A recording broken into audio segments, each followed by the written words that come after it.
Olá, você é muito bem-vindo a este canal. Você já ouviu falar no nome Lisa Montgomery? Sabe o que ela fez? Se você quer saber mais sobre essa história, então continue com a gente até o final deste vídeo. Com certeza, você vai se surpreender. Eu sou Luiz Márcio e este é o canal Fatos e Lendas. Esta é a primeira execução de uma mulher pelo governo federal em quase 70 anos. A única mulher no corredor da morte federal dos Estados Unidos, onde estão os presos condenados à pena capital em julgamentos em tribunais federais, executada por injeção letal na penitenciária de Terre Haute, em Indiana. A execução de Lisa Montgomery, de 52 anos, a primeira de uma mulher levada adiante pelo governo federal americano em quase 70 anos. O último caso do tipo foi de Bonnie Brown Hardy, executada no ano de 1953. Na câmara de gás por sequestro e assassinato de um menino de apenas 6 anos de idade. O crime cometido por Montgomery chocou os Estados Unidos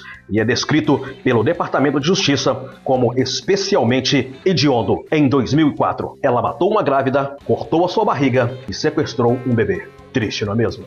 Mas advogados que estudaram o caso depois da condenação apontaram falhas na defesa e dizem que se o júri soubesse na época da extensão dos abusos sofridos por Montgomery, incluindo estupros desde a infância e das evidências de seus problemas mentais, ela talvez não tivesse sido sentenciada à morte. Abre aspas. Se as pessoas entendessem como ela chegou ao ponto de cometer este crime, compreenderiam que ela sofre de doença mental grave e que essa doença é fruto do trauma que ela viveu. Fecha aspas. Diz a BBC News a professora de Direito Lake Goodmark, da Universidade de Maryland, que é especialista em casos de violência doméstica. O abuso e a tortura a que ela foi submetida não são desculpa para nada, mas são centrais para entender por que ela fez o que fez, afirma Goodmark. Montgomery tinha 36 anos quando, em 16 de dezembro de 2004, dirigiu por quase 3 horas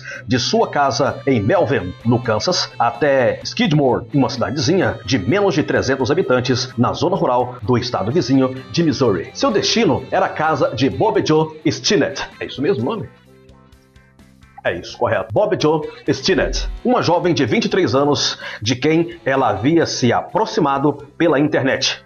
Stinnett e o marido Zeb, de 24 anos, esperavam o primeiro filho e ela estava no 8º mês de gestação. Eles eram criadores de cães e Montgomery usou nome e e-mail falsos para marcar a visita, sob o pretexto de comprar um filhote. Ao anunciar o agendamento da execução de Montgomery, em outubro do ano passado, o Departamento de Justiça detalhou o crime desta maneira. Dentro da residência, Montgomery atacou e estrangulou Stinnett, que estava grávida de 8 meses, até que a vítima perdeu a consciência. Usando uma faca de cozinha, Montgomery então cortou o abdômen de Stinnett, o que fez com que ela retomasse a consciência. Uma luta se seguiu e Montgomery estrangulou Stinnett até a morte. Montgomery usou uma corda para estrangular Stinnett. Ela então removeu o bebê do corpo da mãe e o levou de volta à casa que dividia com o marido, Kevin, no Kansas. Ela tentou fingir que o bebê era seu. O corpo de Stinnett foi encontrado horas depois por sua mãe, Becky Harper. É como se ela tivesse explodido, disse Harper, aos prantos, na ligação ao serviço de emergência. Há sangue por todos os lados, disse ela. No dia seguinte, a polícia chegou à casa de Montgomery e a encontrou com o bebê, uma menina que, apesar de ter sido retirada do ventre de maneira prematura,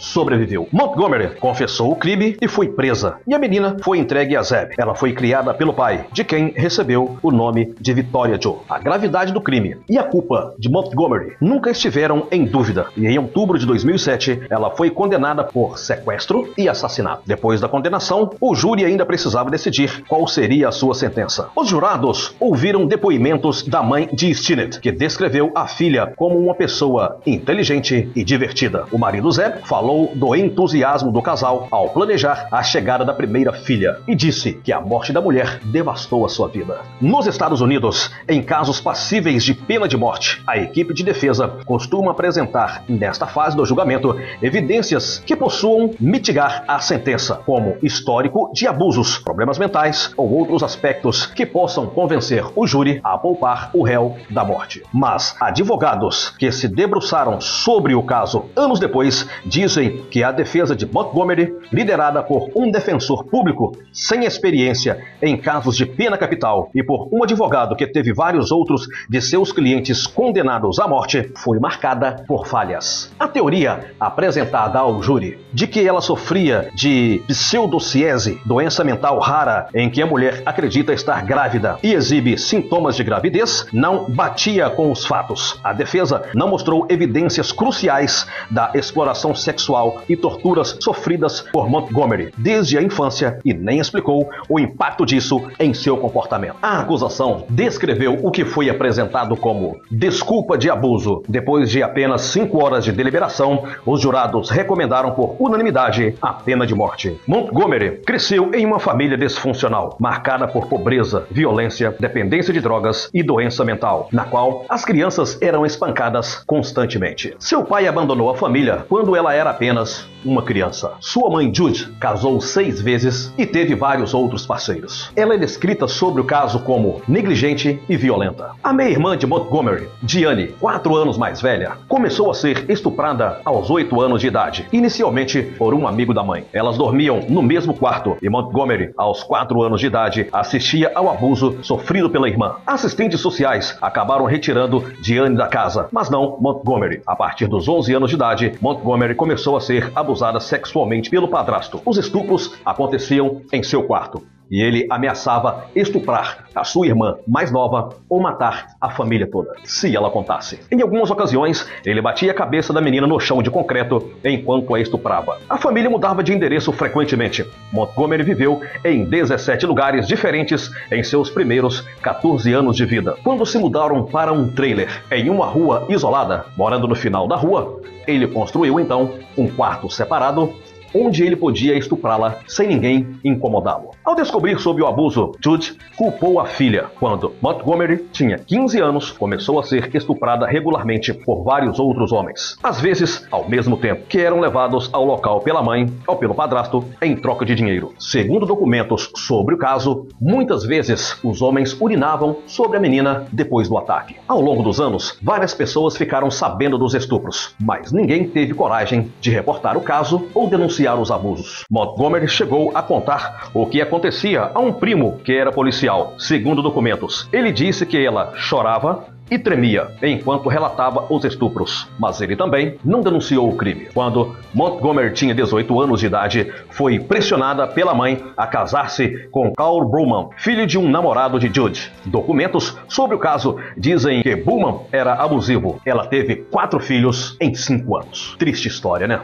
Depois que Montgomery teve o 4º filho, sua mãe a pressionou a se submeter à esterilização. Ela se separou de Bowman e depois casou-se pela 2ª vez com Kevin Montgomery. A saúde mental de Montgomery continuou a se deteriorar com o passar dos anos. E segundo psicólogos e advogados que estudaram o caso, seu comportamento passou a ficar cada vez mais errático e ela não conseguia cuidar dos filhos, nem de si mesma. 2 dias antes do crime, Bowman, ex-marido, entrou na justiça para obter a custódia de 2 dos filhos do casal. Montgomery havia dito ao novo marido que estava grávida e Bowman sabia que isso era impossível, já que ela havia sido esterilizada. Ele ameaçou a expor essa mentira para conseguir a guarda dos 2 filhos. E não era a primeira vez que Montgomery fingia estar grávida. A psicóloga Katharina Portfield, especializada no tratamento de sobreviventes de tortura e trauma, entrevistou Montgomery por vários dias no ano de 2016, como parte do processo de apelação, e disse que o impacto do abuso foi enorme e que seu caso é um dos mais severos de dissociação da realidade que ela já viu. No relato de conclusões, Portfield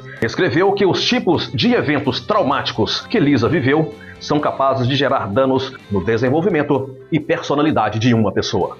Documentos sobre o caso revelam que Judy abusou de álcool durante a gravidez, o que provocou danos orgânicos no cérebro de Montgomery. Além desses danos apresentados desde o nascimento, Montgomery também sofreu lesões cerebrais ao longo dos anos de abuso. Especialistas que estudaram seu caso disseram que os traumas sofridos desde a infância exacerbaram sua predisposição genética para doenças mentais. Exames de ressonância magnética e tomografias por emissão de pósitrons mostram danos em seu cérebro. Diversas entidades de defesa de direitos humanos se manifestaram contra a execução, entre elas a Organização Nacional de Direitos Civis, União Americana pelas Liberdades Civis e a Comissão Interamericana de Direitos Humanos, que pediu a suspensão da execução até que possa analisar o caso. Segundo o Centro sob a Pena de Morte da Universidade de Cornell, mais de uma dúzia de mulheres cometeram crimes semelhantes ao redor do país, e nenhuma, além de Lisa, foi condenada à morte. A execução de Montgomery estava marcada para 8 de dezembro de 2020 inicialmente, mas foi adiada após os seus advogados contraírem a Covid-19, a 11ª pessoa executada pelo governo federal durante o mandato de Donald Trump. Antes de Trump, o governo federal não executava ninguém desde 2003. Os 10 presos executados em 2020 representam o maior número em único ano em mais de um século, desde 1896. As execuções federais nos Estados Unidos são reservadas a determinados tipos de crimes julgados em tribunais federais e costumam ser mais raras do que as execuções estaduais, que são aplicadas em crimes julgados por tribunais locais nos 28 estados que permitem a pena de morte. Montgomery foi executada apenas 8 dias antes da posse do presidente eleito Joe Biden, que já anunciou a sua intenção de acabar com a pena de morte federal. É muita falta de sorte, né?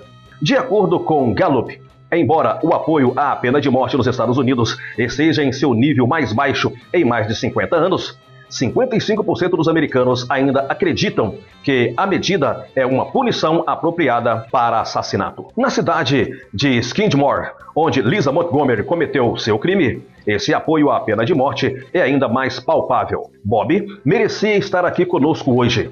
A família de Bob merecia, diz Megan Morrow, uma colega de escola de Stinnett, e Lisa merece pagar, finalizou. Lisa Montgomery, a única mulher que estava no corredor da morte dos Estados Unidos, foi executada nesta quarta-feira, dia 13 de janeiro de 2021, pelo estado de Indiana.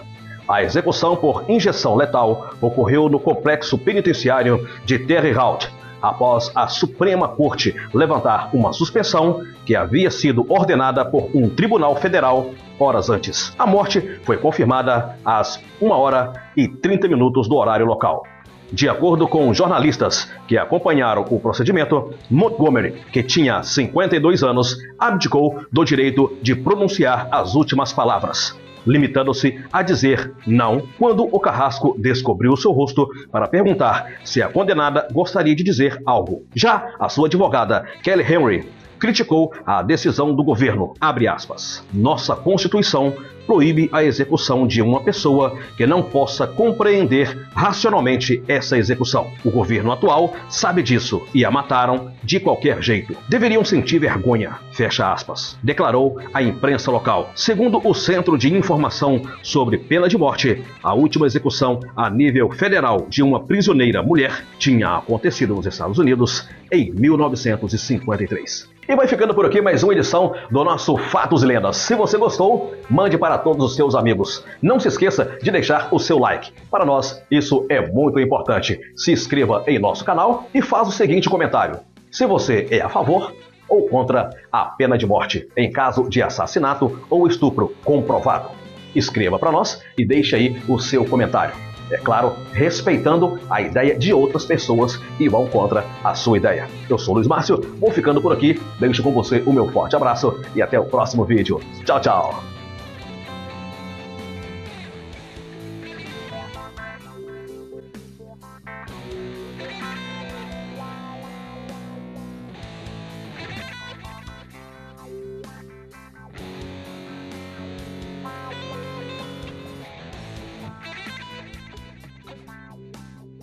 Wow.